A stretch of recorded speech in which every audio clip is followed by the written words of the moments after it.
నమస్కారం. నా పేరు శ్రీరామ శర్మ. ఒక 15-20 రోజుల క్రితము గౌరవ Telangana high court local quota for PG medical admissions అన్నదాన్ని కొట్టివేసింది. దాని మీద గౌరవ సుప్రీంకోర్టులో ఛాలెంజ్ చేశారు. ఇద్దరు జడ్జిల ధర్మాసనం దగ్గరికి వచ్చింది. Justice B R Gavai, justice A E Maisaiah.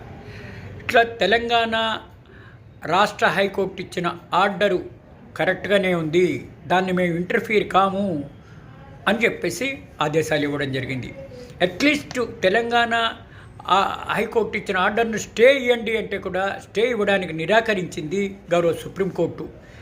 ఈ విధంగా స్టే ఆర్డర్ని ఇవ్వడానికి కూడా నిరాకరించి ఈ ఇంటర్మ్ ఆర్డర్ ఏది ఇవ్వకుండా ఆదేశాలు ఇచ్చింది. అంటే దాని అర్థం ఏంటి?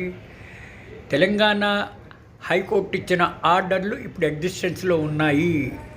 సుప్రీంకోర్టు తెలంగాణ ఇచ్చిన ఆర్డర్ని స్టే గ్రాంట్ చేయలేదు అంటే యాజ్ ఆన్ టుడే ఆర్డర్స్ లేనట్టే కదా అని అందరూ అనుకుంటున్నారు. Thank you.